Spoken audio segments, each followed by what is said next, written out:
You've said it, of course, that there's going to be numerous discussions throughout the next 3 days. This is the Danube stage, the main stage, but for those Globsec veterans, and I'm seeing quite a number of you here, there's also, of course, the Maria Theresia stage, where a lot of parallel sessions will be taking place right afterwards. This year, a new feature, there's also the Globsec boat. I know it sounds quite attractive, and I hope it will be. It's for smaller circles, more intimate discussions, if you will, for some more niche topics. So that is the third element that is being added this year. Let me also take this opportunity at this point to welcome, if I haven't done so, everyone joining us online, of course, joining us on the apps, on YouTube, everyone who can't be here in Bratislava in person, but of course want to continue and follow this very important discussion. Discussion, of course, you can tweet about. The hashtag this year is Globsec22. One more thing, of course, for those who've been here many times before, as I have, Globsec is a very interactive format. We want your questions, we want your input, and this year we'll do this through the Globsec app, which hopefully by now everyone has downloaded. You will see a Slido button there. Just press on Slido for those experienced conference goers. These are terminology, there you go, that you're all familiar with, and the moderators will then incorporate your question. And now, without further ado, it's my great pleasure, of course, as our host here in Bratislava, to welcome on stage the President of the Slovak Republic. Ladies and gentlemen, please welcome President Zuzana Čaputová.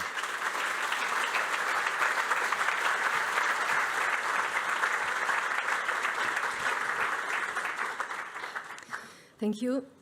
Dear President Zelensky, dear President von der Leyen, dear Prime Minister Heger, dear Prime Ministers, Ministers, Excellencies, ladies and gentlemen. 2 days ago, I was standing among the ruins of apartment buildings in Irpin, just outside Kiev. What I saw was suffering caused by Putin tanks and missiles. And I asked myself a question: what right does Russia have to do so to Ukraine? How could this happen in Europe in 21st century? For decades, never again to war was the rule. Yes, there were failures such as the Balkan Wars, but in general, never again to war was more than an aspiration. It was a reality for most of us on the continent. So what happened? How did the European security order fall apart? And how do we fix it?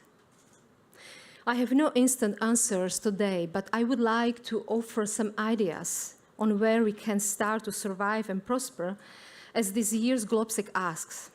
We must start by recognizing what the real challenge is, because we can only protect ourselves effectively if we understand the nature of what we are facing.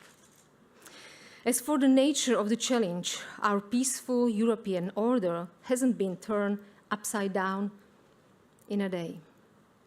Wandering signals appeared long before February 24th, and we misread them. For example, in Georgia in 2008 or in Ukraine in 2014. We saw them as unrelated episodes rather than symptoms of a bigger challenge. That was a mistake. Putin's full-scale invasion of Ukraine, which started exactly 99 days ago today, leaves no doubt that the Russian is not just fighting our eastern neighbor.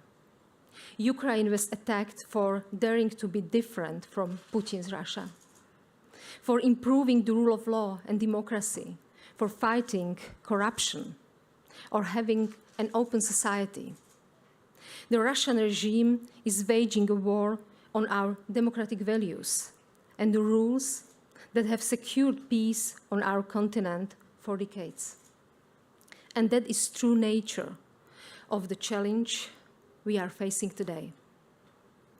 History teaches us that if an aggressor opposes your values on your way of life, giving up territory is probably not going to stop him. The Slovaks and Czechs have our own experience.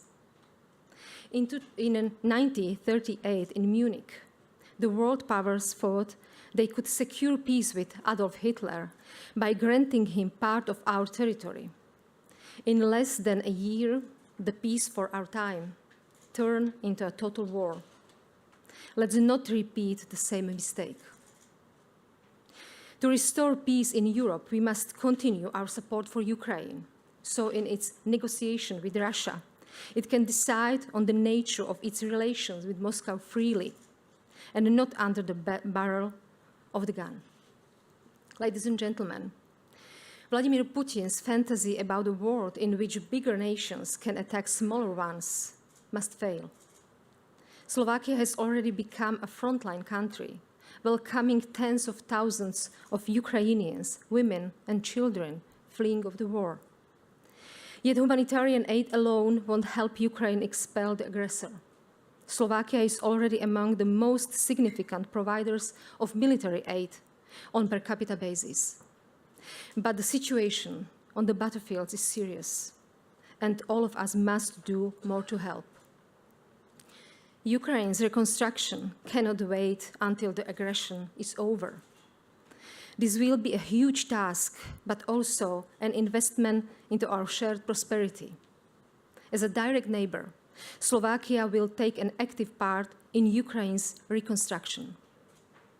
And the EU will also play a critical role, and not just in post-war recovery.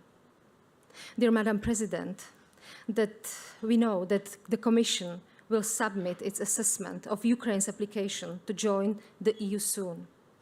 And I trust that the next European Council will formalize Kiev's EU candidate status, because the past 20 years show that living countries in between the EU and Russia leads to more instability.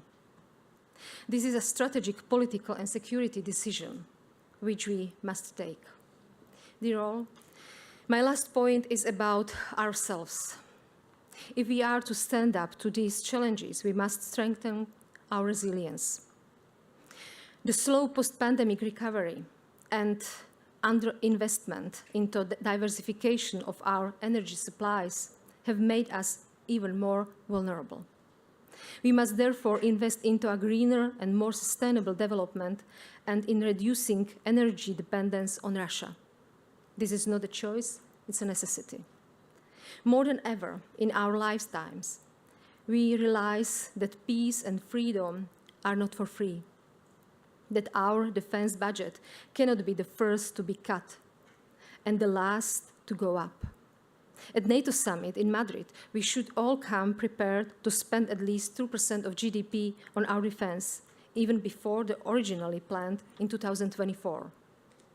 And we should further reinforce the eastern flank, with forward presence become a well-equipped forward defense.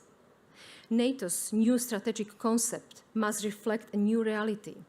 Russia is a threat, and collective defense should be alliance's main purpose.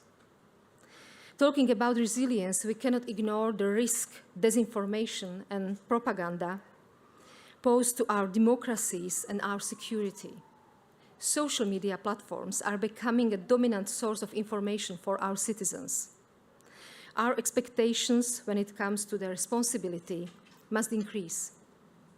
As the EU, we have taken some steps in this direction, but we must do even more to increase the responsibility of the platforms themselves for content they provide. I'm sorry to see that the freedom of speech is often used as an excuse for inaction on our side. Should we take propaganda based on lies as just another harmless opinion? I don't think so. Our democratic tools, including the freedom of speech, cannot be used to destroy democracy itself. Ladies and gentlemen, we are now living a new reality in which peace can't be taken for granted. Our decisions today will shape our reality of tomorrow. Let us jointly make it better so that our never again becomes a statement, not a question. Thank you.